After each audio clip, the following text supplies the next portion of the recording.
I'm Dan, and this is 10,000 Hours of Indie, a podcast exploring new music and delving deeper into what goes on in the background of the independent music industry. I'm a musician and music lover and enjoy nothing more than discovering a band I haven't heard. In this first series of more in-depth interviews, I speak to 9 acts from a vast array of musical backgrounds about what it means to be an independent artist. From recording to stage, we talk about their musical processes and the decisions that have shaped them. These interviews are fascinating, and I have certainly learned something from every single one of them. Follow on the socials and email me 10,000indie@gmail.com.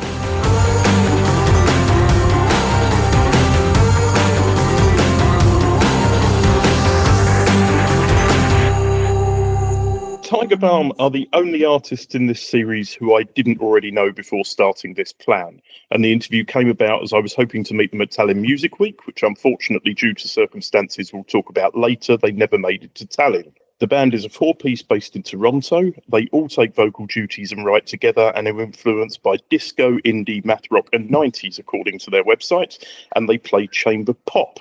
For those who don't know your band, can you tell us a bit more about your musical background and fill in the gaps that I've left?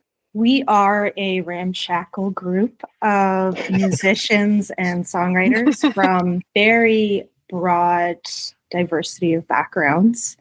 To give you a quick taste, I grew up in the church, so I come from a religious music background, whereas Yang comes from a classical and contemporary music background.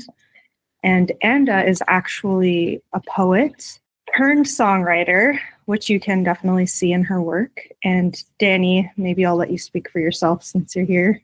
Yeah, I guess I feel like I'm more similar to Young in my upbringing. Like I grew up playing classical music. Both they and I did our degrees in music together at University of Toronto. And so I have a pretty big classical upbringing, but also when I started going to church and just playing more in the popular music scene, I feel like I have that as part of my background as well. So like a very sort of nice harmony between a more formalized education of learning and a little more informal, which I feel like comes together in our group very well. Yeah. So we do like to describe ourselves as a collective because the band doesn't strive to create one cohesive sound as is evidenced by our first album. Rather, we try to be a creative incubator for one another to explore new arrangements, sounds, songwriting styles, and to provide support to one another musically in our solo endeavors. I think that's really what stuck out to me, actually. I hate bands that all the songs sound the same. So you're the perfect band for my music taste because nothing's quite the same. There's always a new direction and a new twist on what you're doing. So let's start with an easy question. You've said sort of your backgrounds. What do you listen to and what your influence is? And are they the same thing? I'm laughing because my answer is no. I really like heavy and progressive music, and so I listen to metal, I listen to prog rock. I'm really into Sleep Token right now. Really excited for their new album, but I also like music with screaming, and like I really like the Kill Switch Engage. I can never go wrong with, and it's funny because I feel like I listen to all these heavier music, but none of it comes out in my writing. I feel like I kind of mellow it out, and it becomes alternative at most. For myself, I love to listen to a lot of playful pop or sentimental, melancholy, moody indie. And over time, I would say that my music is beginning to reflect those influences. However, I think that my journey as a budding musician has begun with me playing what was accessible and what was easy. So that was a lot more singer-songwriter, acoustically driven arrangements. And part of the magic of the band is that it has empowered me to explore really wacky arrangements. So for our sophomore project, I have a song called Dogfish Friend, and it's still in the demo phase and is a long ways off, but it sounds like a cacophony. And that is much easier to do when you have a harp and a vibraphone and access to music production tools. And it's been fun to witness and play with that tension between our band's abilities collectively and the resources that we have access to, because it's been a very long and steady and slow journey. So at the beginning, when Young hadn't joined the band yet, we didn't have any percussion, and we were really driven to harmonies, acoustic vibes, chill vibes. And then with the introduction of Young, who came from a classical percussion background, and then pivoted to a more pop, disco, math rock set of arrangements, we have been able to explore new sounds. So long story short, as I grow personally, the music I listen to does become more influential as the skills and resources gap begins to close a little bit. I do know that the rest of the band who's not here, Anda and Young, they have a very diverse set of musicians that they love to follow. So when you think about the influences that the band is pulling from, it's pretty staggering. How about independent music? Have you always been aware of independent music, and was that always the way you wanted your music to be released, or what's the story with that? I was not aware of independent music because I didn't know what it was, but I was listening to independent music because I came up as MySpace was really popping, and I remember I would discover musicians that I could sort of map onto, and I could listen to their demos, and I could tell that the quality wasn't the same and the budget wasn't the same, but there was a magic there that I really loved to listen to. So I did not set out to become an independent musician at all. Sign me up for that soul-sucking record deal. I would love it. I out of everyone in the band, I'm probably the biggest sellout in my day-to-day life, and I don't think that's necessarily a bad thing.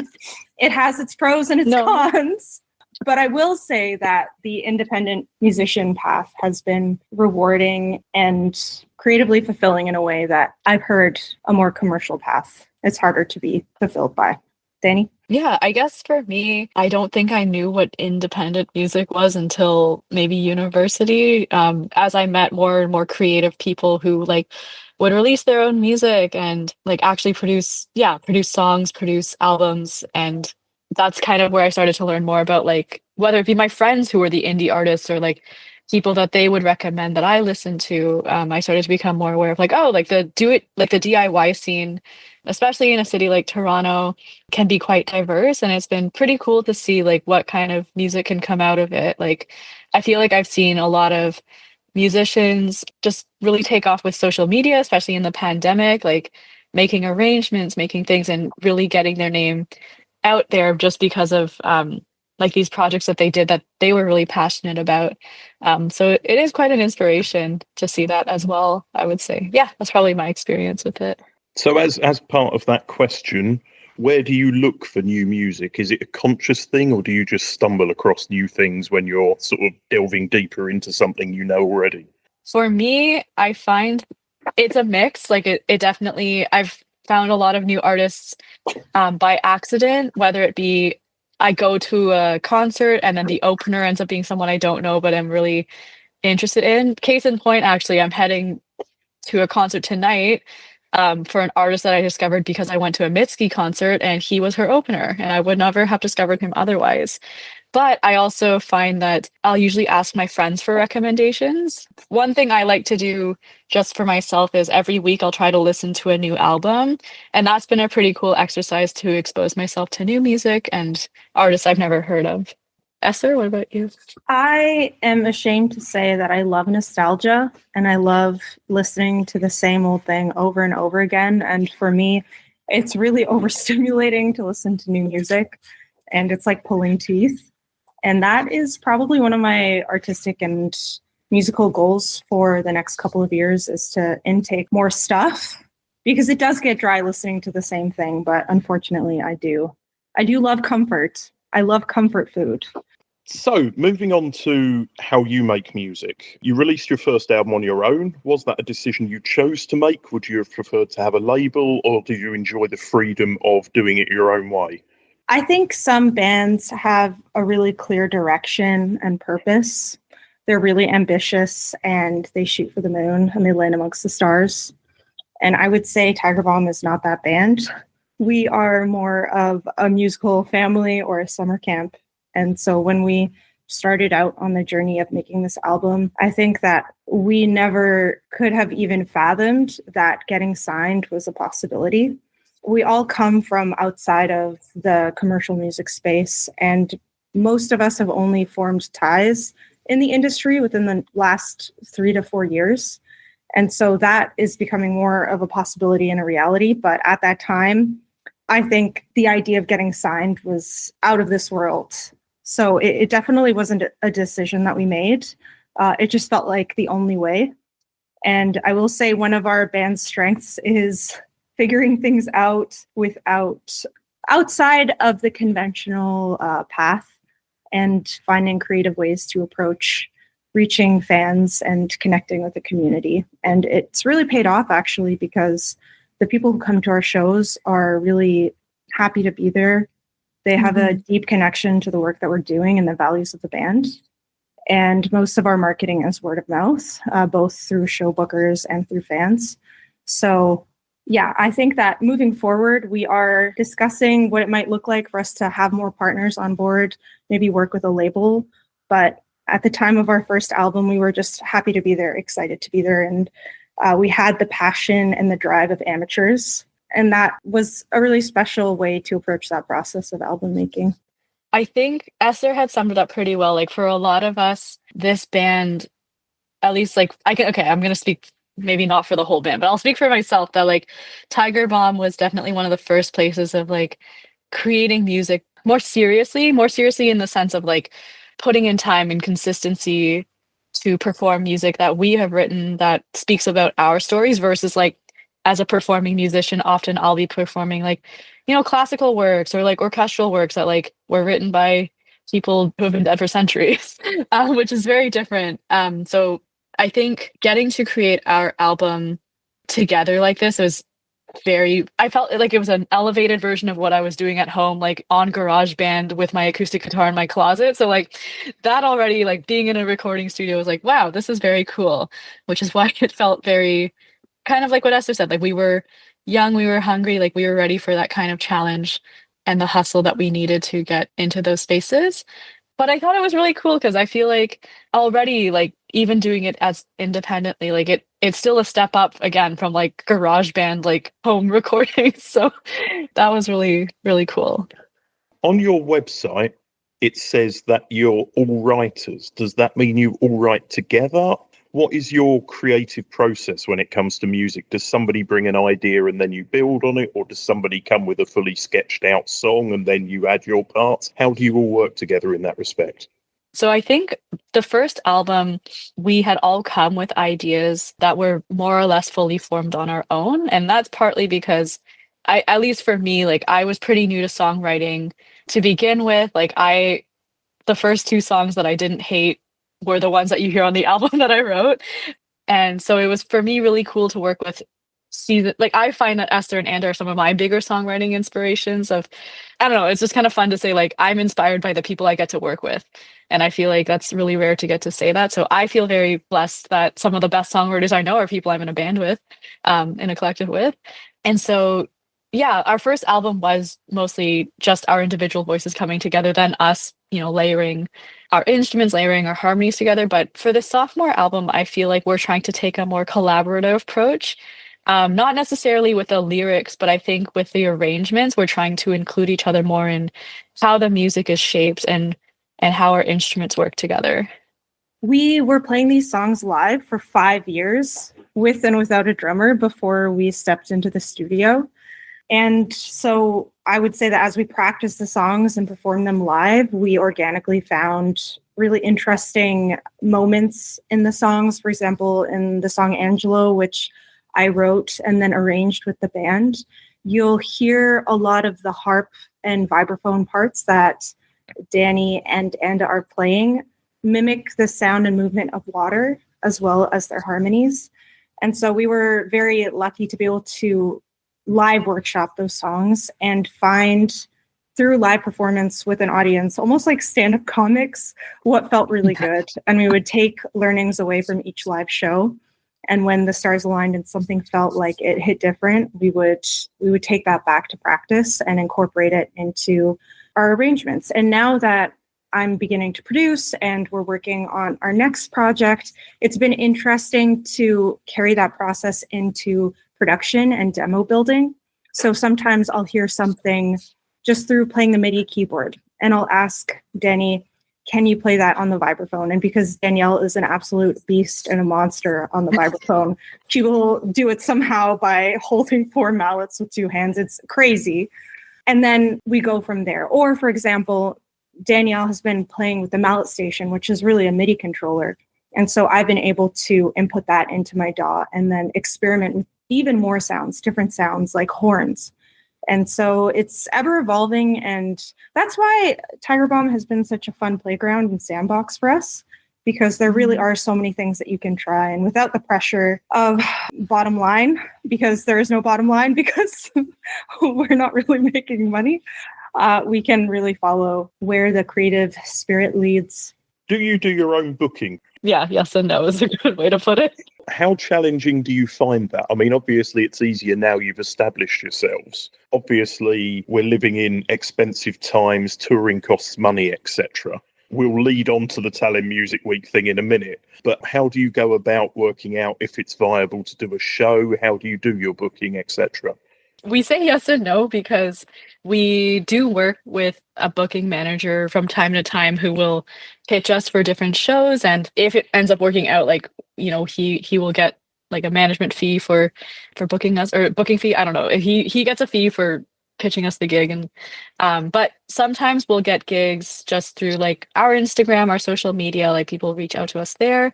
In the past, we've started to get some more corporate gigs, and I think that has been really interesting for us to step into that space. But in general, we do have criteria as a band for like the gigs that we end up saying yes to, and it depends. Like sometimes it's like an availability thing, and sometimes it's like a feasibility thing. But we do have our criteria of like, would this, you know, align with our values? What's the pay like? What's the hang? Like, are there musicians that we want to connect with or that we like and want to work with? So if it can check off like a fair amount of those criteria for us, like we'll likely say yes. Obviously, you're willing to take a hit if it's going to move you forwards and you think you're going to get something out of it, basically. Yeah, I think when we see an opportunity for potential, we'll usually consider it. Or for us, another thing is like we really value the community that we started playing in. So a lot of this like the DIY scene in Toronto, like we'll try to do at least one community show that it almost feels more pro bono in this. Okay, that's like a weird way to put it, but like in a show where we can give back to our community, whether that be like rather than us taking an artist fee, we ask for some subsidized tickets for like people who want to come but maybe have a financial barrier to come see shows and stuff. That's sometimes how we've made these things work. As a band, we have a lot of values and principles and ideals.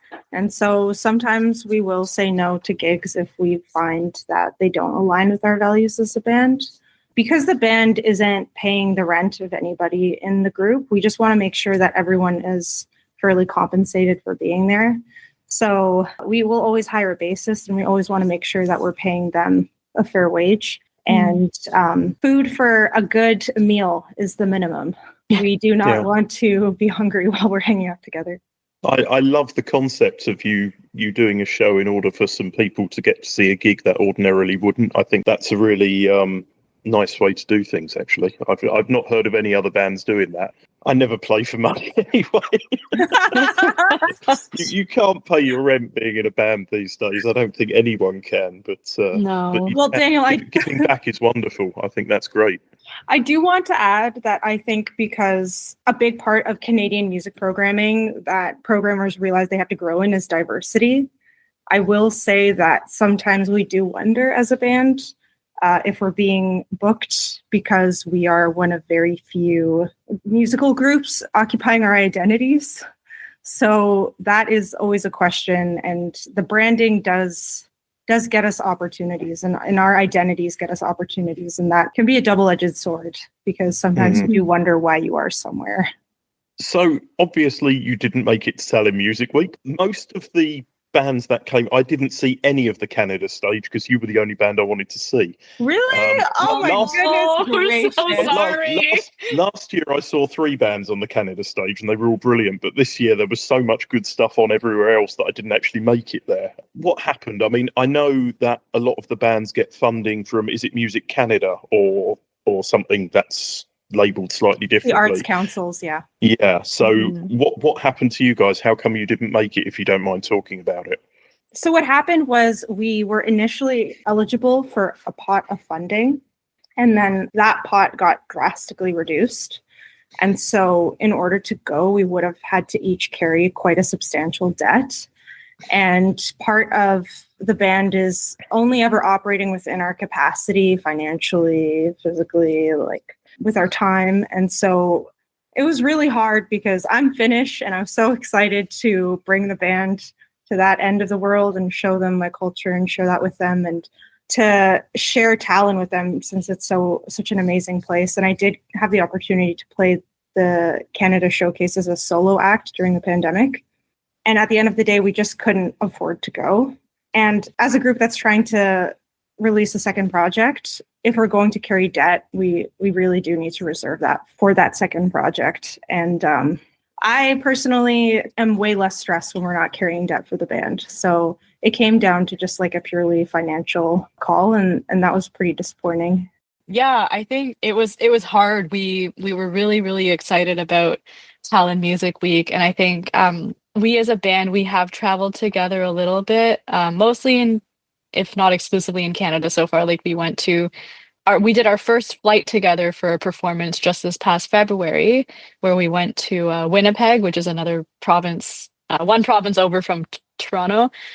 So to fly again, and like, yeah, it was just something we were really looking forward to, but just because of the funding falling short was really hard for us to try to navigate. And then also with just the grant timelines, like when we would have submitted would have still been too late to know if we got any guaranteed funding or not until like after we got back. And so it would have been a calculated risk either way, but it was just too risky, I think, for us to, as Esther said, like to go into, like to take any personal debt into this. And 3 out of 4 members of the band, like, we're self-employed. We do freelance as part of our living. And so it would have been a really cool opportunity, but also unfortunately not the most practical for us to personally fund at this time. No, totally understand. Yeah. Sort of sticking on the same theme, a harp and a vibraphone are probably quite troublesome for an engineer used to be a rock venue. How many problems does this cause you guys when you turn up and they go, oh shit? I feel like I'm the one I'm definitely the biggest problem. Don't say that. Yeah, no, the only reason I say that is because before I switched to playing the electric mallet station, I brought an actual vibraphone to every gig. And so the vibraphone I had, it was honestly, I just sold it actually. So I'm this is my first time talking about it since it's selling away. But it's that instrument, it's still being used. Someone has, it's gone to its next home, which I'm very happy about. But back when we were gigging with it a lot, like, it folded up really nice. It was really portable, which is why I was like, this is a great instrument to gig with. But it became very clear that most people didn't know how to mic a vibraphone properly, including myself. But honestly, for me, the bigger issue was because I sing with a headset mic, having all of that stuff pick up by my mouth just became like, we'd have the 2 overheads over the instrument, but then also the headset mic that was right by my face, and my face is near the overheads, and it just created a huge feedback loop every time.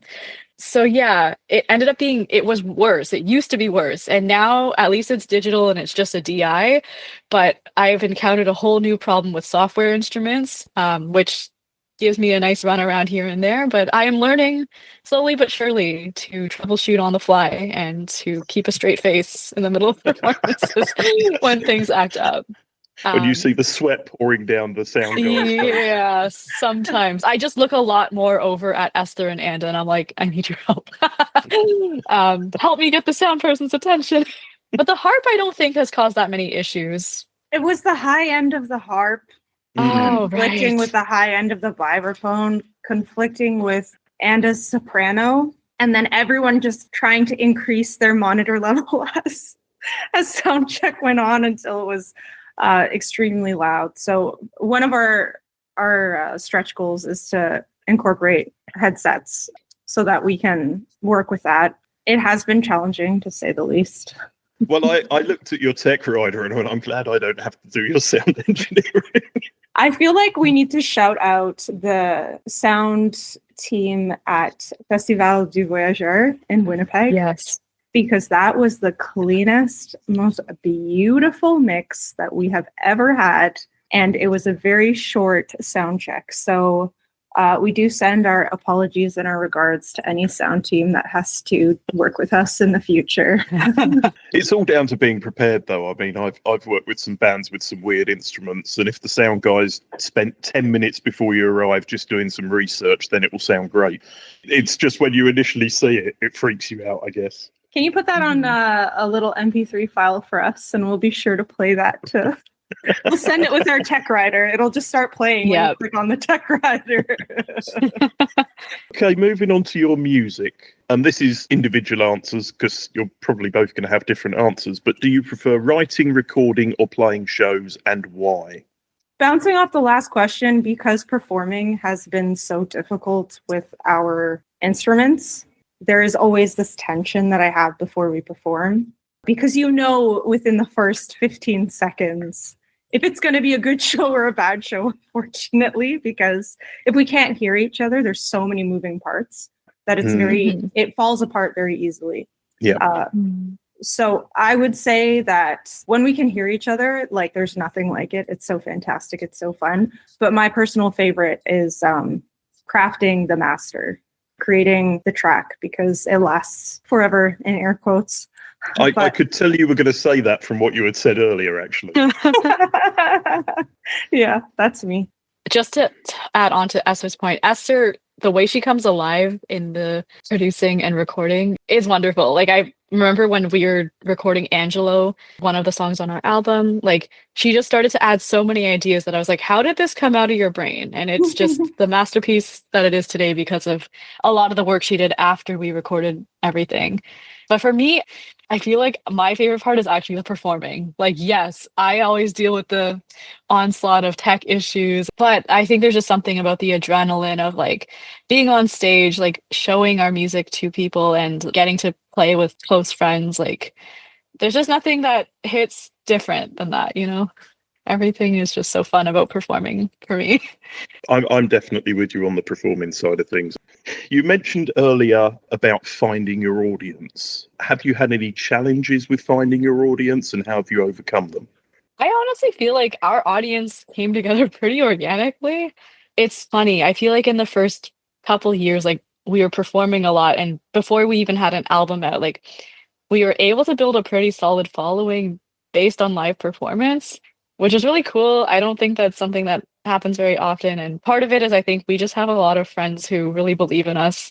And that was definitely a great way to get things started. And now that I think as we have a bit more of a presence in the Toronto music scene, we individually have always been pretty authentic, I think, in terms of just how we present ourselves to people. Like, we do have stage presence in the sense of like, I'm a little more extroverted on stage, but I wouldn't say that I'm trying to be any different than who I normally would be. And I think that Esther and Young, like we're all very comfortable people in our own skin. And I think that's something that comes across. And I think that's why I feel like we've never had an issue building our audience, is because people just see who we are and hopefully they like what they're seeing if they've been around.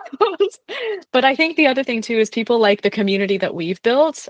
Something that I've noticed as part of our group dynamic is there's almost this like K-pop or like girl group sort of energy where each of us is our own personality, and like there's something for everyone in the group, like kind of the same way, like, you look at BTS, there's like 7 of them and there's a different kind of style and approach, but collectively they're like still BTS. And so with Tiger Bomb, it's like each of us has our own flavor, but together we're still Tiger Bomb in that way.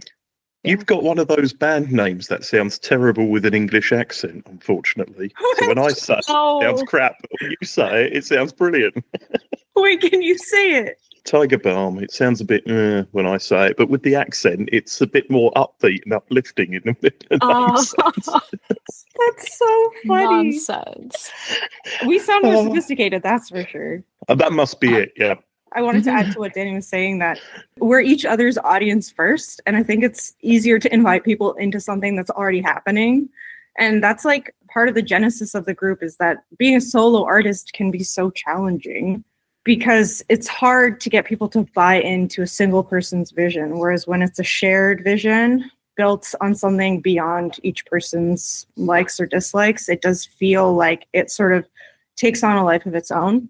And we honestly enjoy playing together without any audience. And so it feels very easy and fun to invite people into that energy that we share. And we really just like being together. But wow, that you saying Tiger Bomb? Oh my goodness gracious. I guess we won't be big in the UK. That's okay. If you come on tour in Europe, just get somebody to come with you to announce you before you come on, because if it's a British guy in Birmingham or something, it's going to sound terrible. Could you say Tiger Bam? No, you can't say Tiger Balm. No, it's Tiger Balm, but I say it with more of an AUM, I guess. Yeah, I don't pronounce the L so much. Classy. I will also add that we want to reach people who would resonate with our music, who are located internationally and in the suburbs, who, like us, maybe didn't have like a music group that reflected certain things back to them. So that is the next challenge, and we're excited to expand internationally and meet new people, musicians and non-musicians alike. I think you've kind of already answered this one, because I was going to ask how your music has evolved from when you first started out to now, but you've kind of already gone through that one. You've probably answered the next one as well, but you might have something to add. What is the most rewarding part of being a member of this band? For me, it sounds like it's working with each other and having that link with each other, but is there something else as well? For me, it's living out the Spice Girls fantasy that I developed in the 90s as a little girl. For me, it's getting to live out the high school dream I had of being in a band. So our group covers and really just lets ourselves nourish the inner child that Healing never got to do these things. And what are you currently up to? You say you're working on new material. Is there anything due for release anytime soon, or some upcoming shows? Well, we are currently in the midst of finishing a mentorship program that we were the third prize recipients for, which is, okay, this is a mouthful, but I can say it. It's the Royal Bank of Canada's Canada Walk of Fame Emerging Musician Program. Wow. I said the full name of the bank just in case for, non-Canadian listeners. But basically it's like a bank-funded program that has given us opportunities to, like, that was the performance we flew out for in February for. Like, we got to play at a festival there, a couple of music festivals in the summer, which will be nice. But otherwise, we are working on workshopping and putting our songs together to prepare for recording and to release this music. Any ideas when there's going to be new music for us to hear? It's funny, we were just writing a grant for that. We're hoping for sometime in 2026. Hopefully spring, summer, potentially fall. Sometime in 2026, there will be new music. Well, hopefully we'll see you in Europe sometime around then as well. Yes. Okay, moving on to more general music stuff again. What are your thoughts on the instant fame machine? So I mean things like X Factor and Idols and things like that. How do you feel as musicians about those things? I grew up as a Idol kid. That was my bread and butter. And Canadian Idol birthed one of the world's greatest pop stars, Carly Rae Jepsen. Amen. So, and also some of our most notorious. I won't name them. I won't give them the dignity of a name drop. But I have mixed feelings about it. I think it's hard. It's hard on the artist. Mm-hmm. It's not like a natural thing to go through. And yet you can't deny that we love nobody to somebody story. So I think it really comes down to the person and what supports they have. Do I think it's healthy? No. Do I see an alternative? Not quite. The only people who we know that have broken through either got industry buy-in very early on or went viral and leveraged that. And they already had the music and the talent and the brand ready to go. Mm-hmm. Yeah, I don't know. I didn't grow up watching a lot of that, but I think there's something about the story of like. You were in music lessons. I was watching TV. No, I watched a lot of. It's because I grew up watching anime that's why. Okay. Oh my gosh, I'm outing myself as a weeb on a podcast. It's fine. Anyway. I'll use it as a soundbite for the whole podcast now. Amazing. It's fine. I'm not ashamed of it anymore. But yeah, I think growing up, like, I don't know, everyone loves like an underdog story. Everyone loves like, when people get recognized for, the skill that they have and just being able to have that accelerated or have that really lifted up. Like I think about Susan Boyle from time to time and I'm like, wow, like Britain's Got Talent. She would have never had a shot otherwise, maybe. I don't know. Like I feel like even there on that show, just based on the way she like looked or like, I could tell from that first, like before she even started singing, people were not going to take her seriously. But as soon as she opened her mouth and like such a voice, right? And I just think like, wow, like a show like that made it possible for someone like Susan Boyle to have a career and to have that sort of visibility. But at the same time, it's hard because I feel like now seeing as well, like kind of what Esther said, like this idea of the instant fame, like sometimes it is just based on who you know, like a lot of the or who's willing to work and put in the work for you. But I think for what it was, like in the time when a lot of these shows were more popular, like it was cool to see like who ended up getting those sorts of opportunities, I guess. Looking into the past and how gate-kept signing was in the past, like you really had to jump through certain hoops and bars and know certain people. There is a possibility that Tiger Balm could maybe one day get signed, or one of us individually. And I think if you rewind it 20 years, there would be no way for that to happen. It would be extremely difficult. And I understand why, like labels have commercial obligations and goals. Mm-hmm. So I think as an alternative to what was in the past, I am grateful that it feels a little bit more like a casino now instead of, I don't know, a royal court. I don't know what the opposite would be. Not so much of a closed door or, working your way in through actually getting there through talent rather than because you've met the right person in a bar or whatever. And how about, for example, the differences between X Factor and the guy falling out the window a few months ago and dying, and the way Kurt Cobain went? Liam Payne. Liam Payne. I mean, Yes. the comparisons between his depression and drug use and Kurt Cobain, for example, there's not actually that much difference. It's just the genre of music. And I sort of think the lack of support for all musicians, regardless of genre and ability and what they've been through to get there, I feel that's lacking, certainly in mainstream. It's definitely sad. I think that to be a musician, and especially to be one of maybe such visibility like Liam Payne was or Kurt Cobain, like very few people I think would understand how that feels. And I think I remember hearing an interview or a podcast or something where an artist was talking about how like, yes, I can go to therapy for this stuff, but my therapist doesn't understand what it feels like to live the life that I have. Like only very few people know that kind of life. And I think one of the core values of Tiger Balm has always been artist wellness. Like to bring it back, I think, to our practice, like we have always tried to prioritize our wellness and our mental, physical, like emotional, spiritual health where we can together. And like, it does mean that we move a lot slower than maybe like the music industry would like it took us a while to get music for our first album together. It's taking us maybe longer than people would like to write and to figure out our second album stuff. But like, we also believe that art shouldn't be rushed. Art shouldn't have a timeline. We should create how we can. And we're also trying to do this in a world that increasingly devalues music. The right way is not easy.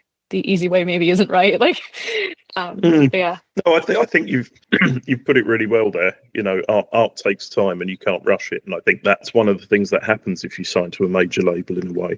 Do you think it's easier for an artist based in North America or Europe? There's a lot of nodding going on for people who are listening to a podcast. Daniel, you better do me a favor and cut out all this dead silence where I'm just nodding because your question has hit me heavy. I think where are you in North America and where are you in Europe? Because if you are in Northern Ontario, that can be really, really like being in Siberia. You are so isolated. The advantage that we always envy looking across the pond is the proximity of touring destinations in Europe, and that really does seem like an advantage. On the other hand, I was just speaking to a major producer who's Singaporean and works in LA, and we're so close to LA, Nashville, and New York City. So it feels hard to compare the two. It feels like they're different games in a way, different landscapes or obstacle courses. So I would say we're so close to America that is a major advantage. But with evolving political landscapes, it can feel more and more isolating to be on this side of the border. I think I'm coming at this with like maybe a bit more of like my classical lens on a little bit here. I've had the chance to do some seminars and I guess professional development for myself as a classical musician in Europe, and just seeing the ways that a lot of my European friends have been able to create sustainable arts careers for themselves has been really inspiring, but also like kind of sad because that's not something that would happen here, I think. And that's mainly specifically talking maybe in the classical scene where there's just a lot more appreciation for classical music and the education starts so early. Like I think that's just more ingrained within European culture. And so I think for me, I see that and think like, wow, like, you know, they get properly compensated for like a lot of the gigs they play. Not to say you don't get compensated in North America as well, but it's just those opportunities I feel like are a bit fewer. I don't quite know about the popular music scene, I would say, in Europe so much as maybe I know of the scene here. So I guess my answer is like over there, I feel like there is more support and appreciation for arts and culture in general from what I can see, especially on like the government, almost from like a systemic way. Like I see a lot more like grant funding opportunities or like just opportunities for investment in an education versus in North America, I feel like it's a lot harder. But that being said, I feel like, you know, having grown up here, like there are people who resonate with our stories here more as with our songs. And I also don't like cobblestone streets that much. I feel like schlepping our gear. Shots fired. Okay. Daniel, do you feel attacked? I love cobblestone streets, just not wheeling things around on it. There's just, it's a really bumpy ride, you know? You must be glad you didn't go to Tallinn in the end then. The Tallinn Old Town would have been your nightmare.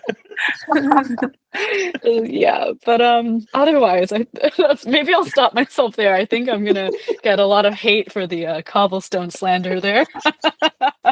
Okay, well, let's call it quits there. How can people find out more about the band and where can they find you on the web, social media, etc.? We're at Tiger Balme. That is Balme on Instagram. And you can also find us at tigerbalme.com. And we are the most active on Instagram, thanks to Danny. So DM us. We post all of our shows there and unhinged reels that will haunt you in your dreams. How about that? That is the best promo I've ever heard. Okay, well, thank you very much. It has been a pleasure. And yeah, hopefully some more people will find your music through this. Thank you for having us. Thank you so much Daniel. for having us. So nice to talk to you. And come to Europe, goddammit. We're definitely hoping to.